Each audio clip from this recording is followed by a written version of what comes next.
আসসালামু আলাইকুম রহমতুল্লাহি ওয়া বারাকাতুহু। সম্মানিত প্রিয় মুসলিম ভাই ও বোনেরা, আর ইসলামী টিভির পক্ষ থেকে সকলকে জানাই আন্তরিক মোবারকবাদ। আজকে আপনাদের মাঝে আলোচনা করব 5 ওয়াক্ত নামাজের সময়সূচি, তাহাজ্জুদ, সেহরির শেষ সময়, ইফতারের শেষ সময়, নামাজের নিষিদ্ধ ওয়াক্তসমূহ, সূর্যোদয় সূর্যাস্তের সময়সূচি, প্রত্যেকটা জেলা বিভাগগুলোর নামাজের সময়সূচিগুলো আপনাদের মাঝে আলোচনা করব। তো আজকে শনিবার 28শে জুন 2025 ইংরেজি, 14ই আষাঢ় 1432 বাংলা, 2 মুহররম 1447 হিজরি, ঢাকা এবং পার্শ্ববর্তী এলাকার নামাজের সময়সূচিগুলো তুলে ধরছে। তারপরে অন্যান্য জেলা বিভাগগুলোর নামাজের সময়সূচিগুলো আপনাদের মাঝে আলোচনা করব। আজকে ঢাকা এবং পার্শ্ববর্তী এলাকার তাহাজ্জুদ এবং সেহরির শেষ সময় হলো 3টা 41 ইফতারের সময় সন্ধ্যা 6টা 52 ইশরাক এবং চাস্তের নামাজ রক্ত একই সময় শুরু হবে, 5টা 29 শুরু হবে, 11টা 55 শেষ হবে।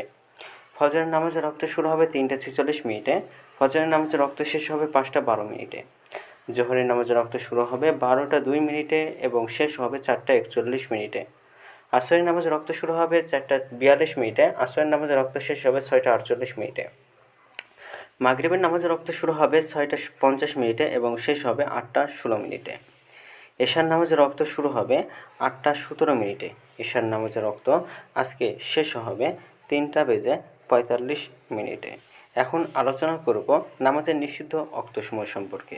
তো সকালে 5টা 13 থেকে 5টা 28 পর্যন্ত, দুপুরে 11টা 56 থেকে 12টা 1 পর্যন্ত, সন্ধ্যায় 6টা 34 থেকে 6টা 49 পর্যন্ত। আজকে সূর্যাস্ত যাবে 6টা 50 আর আজকে সূর্যোদয় হবে 5টা 13। এগারো ঢাকা এবং পার্শ্ববর্তী এলাকার নামাজের সময়সূচি। এখন আলোচনা করব বিভাগীয় শহরের জন্য উল্লিখিত সময়ের সঙ্গে যেসব বিভাগের সময় আপনি যোগ বিয়োগ করবেন তা হলো এই: বিয়োগ করবেন চট্টগ্রাম 5 মিনিট এবং সিলেটে 6 মিনিট কম করবেন। ঢাকা এবং পার্শ্ববর্তী এলাকায় যে নামাজের সময়সূচিরা রয়েছে সেখানে চট্টগ্রাম 5 মিনিট এবং সিলেটে 6 মিনিট কম করে গণনা কমে তাহলে হবে। যোগ করবেন খুলনাতে 3 মিনিট, রাজশাহীতে 7 minute, Rangpur 8 minute, Barishal 1 minute বেশি করবেন। ঢাকা এবং পার্শ্ববর্তী এলাকায় যে নামাজের সময়সূচিরা রয়েছে সেখান থেকে একটা বিভাগে বেশি করবেন। তো আজকের ভিডিওটি পর্যন্ত ছিল। আর এই সূত্র নিয়ে এসে ইসলামী ফাউন্ডেশন সাথে ভিডিওটি ভালো লাগলে অবশ্যই চ্যানেলটি সাবস্ক্রাইব করে পাশে থাকবেন। ধন্যবাদ সকলকে। আসসালামু আলাইকুম ওয়া রাহমাতুল্লাহি ওয়া বারাকাতুহু।